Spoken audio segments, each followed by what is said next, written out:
नमस्कार दोस्तों, आप देख रहे हैं VK tool channel Vishnu ji के साथ। दोस्तों कैसे हैं आप सब? उम्मीद करता हूं कि अच्छे होंगे। दोस्तों आज के वीडियो में हम बात करने वाले हैं कि किस तरीके से गांव में रहते हुए आप बिजनेस को शुरू कर सकते हैं और दोस्तों मात्र 35 रुपये पूंजी लगा करके उसको 70 रुपये में कैसे कमाई कर सकते हैं। मतलब 70 रुपये में कैसे खरीद कर आप बेच सकते हैं। मतलब 35 रुपये में खरीद कर 70 रुपये में कैसे बेच सकते हैं। दोस्तों ऐसे बिजनेस के बारे में हम बताने वाले हैं और दोस्तों हम लाइव दिखाने वाले हैं और खुद का एक्सपीरियंस उसके साथ शेयर भी करने वाले हैं।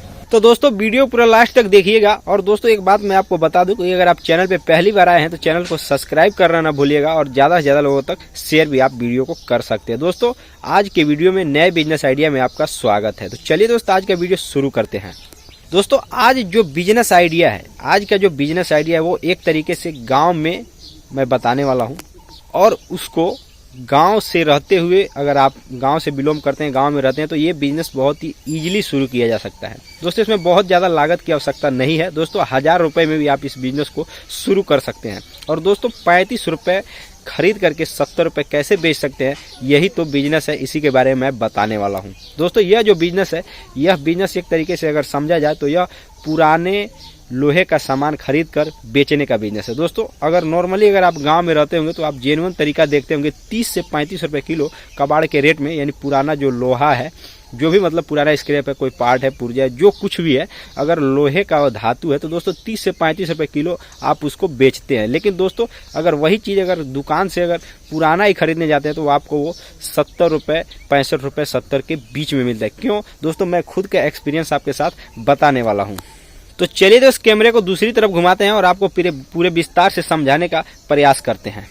दोस्तों ये जो चीज़ मैं आपको दिखा रहा हूँ, यह आप गांव में रहते होंगे तो हो सकता है कि आपके एक घर पे भी पड़ा होगा। अगर आप एक पशुपालक हैं, अगर गांव में किसानी का काम करते हैं, पशु भी पालते हैं, तो जाहिर सी बात है ये आपके घर भी पड़ा होगा, या तो ऐसे ही रखा हुआ होगा या तो समझ कर चलिए कि इसके साथ जो मशीन है उसमें सेटिंग किया होगा। दोस्तों हमारे यहाँ इसको छाटी जो काटता है, जो मतलब कहने का मतलब ये है कि जो चारा काटने वाला जो गणासी होता है, हमारे यहाँ कहा जाता है, ये वही चीज़ है। और दोस्तों आप देख सकते हैं मैं इसको कबाड़ से खरीद करके लाया हूँ क्योंकि मुझे ज़रूरत है। मेरा जो पशुपालन का जो मैं काम करता हूँ उसमें ज़रूरत लगता है। तो दोस्तों जो मेरा पुराना वाला था, जो इस प्रकार का जो गणासी था, वो घिस गया था, ख़राब हो गया था। तो मैंने उसको 30 रुपये, 35 रुपये किलो के भाव, मतलब इसके बीच में मैंने उसको बेचा। जैसे 32 रुपये किलो मान करके चलिए मैंने उसको बेच दिया। और जो मतलब उसी कबाड़ के पास जो अच्छा क्वालिटी का, जो कि है तो पुराना ही, देख सकते हैं आप, इसमें भी मूर्छा लगा उसी दुकान में, जो कि है पुराना ही। लेकिन दोस्तों मैं जब इसको जब खरीदा तो उसने मुझे 70 रुपये, क्योंकि ये थोड़ा सा मतलब उससे बेहतर है, तो ये 70 रुपये किलो मुझे दिया। अब आप समझ सकते हैं सीधा सीधा इसमें फंडा क्या है, आप कमाई करना है। दोस्तों जैसे कि मान कर चलिए नॉर्मली अगर गांव में अगर आप इन सब बिजनेस को शुरू करते हैं तो दोस्तों अगर 1000 रुपये, 1500 रुपये पूंजी लगाते हैं, या 2000 या 5000 भी पूंजी लगाते हैं, तो दोस्तों आप जितने का मटेरियल खरीदे हुए होते हैं, पुराना जो लोहा है, जिस प्रकार का भी मतलब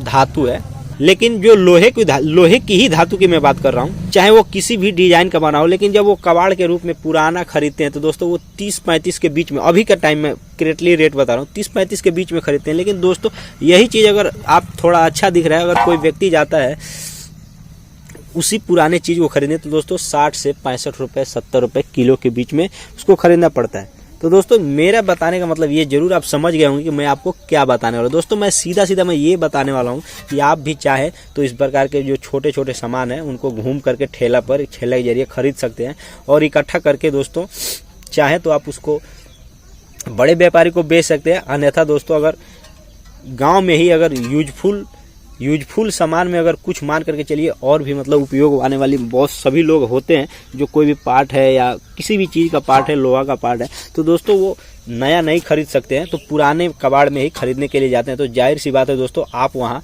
सीधा जितने में आप खरीदे होंगे उतना और ज़्यादा मार्जिन लेकर बेच सकते हैं। उम्मीद करता हूँ कि आप इस वीडियो के माध्यम से ज़रूर समझ गए होंगे कि मैं क्या समझाने वाला हूँ। दोस्तों इसमें अलग अलग अगर मान करके चलिए अगर बिजनेस अगर करते हैं, जैसे बहुत बहुत बड़े स्तर पे अगर इसका व्यापार करते हैं तो आपको उसमें लाइसेंस की भी आवश्यकता होती है। लेकिन अगर छोटे मोटे अगर 1000, 1500, 2000, 5000 तक का एक छोटा सा दुकान घर पे ही अगर करते हैं, बहुत छोटा सा पूंजी में, तो दोस्तों उसमें मेरा यह मानना है कि गाँव में उसको बहुत ज़्यादा लाइसेंस की ज़रूरत नहीं है, क्योंकि पुराना सामान खरीदना है और जिसको ज़रूरतमंद व्यक्ति है उसको बेचना है। तो दोस्तों छोटे स्तर पे कोई दिक्कत नहीं, लेकिन बड़े स्तर पे करते हैं तो इसमें लाइसेंस की भी आवश्यकता होती है। मान करके चलिए अगर आप कोई मशीन खरीदते हैं, बहुत बड़ी ट्रैक्टर, पुराना ट्रैक्टर, मोटरसाइकिल, ये सब, तो इसमें आपको लाइसेंस लेने की आवश्यकता होती है कि हाँ मैंने कबाड़ की दुकान की है, सरकार से परमिशन लेने की आवश्यकता होती है। लेकिन अगर बहुत छोटे स्तर पर आपकी है, जैसे मान चलिए कि 1000, 2000, 5000 पूंजी लगाए हैं, साइकिल का कोई पार्ट खरीद के रखते हैं फिर उसको बेचते हैं, तो दोस्तों इसमें बहुत ताम झाम की आवश्यकता नहीं होती है गांव में नॉर्मली। तो दोस्तों आप इस तरह के बिजनेस को शुरू करके कमाई कर सकते हैं। उम्मीद करता हूं कि आज के वीडियो में आपने जरूर समझने का प्रयास किया होगा। तो दोस्तों मिलते हैं नए वीडियो के साथ, तब तक के लिए जय हिंद, जय भारत।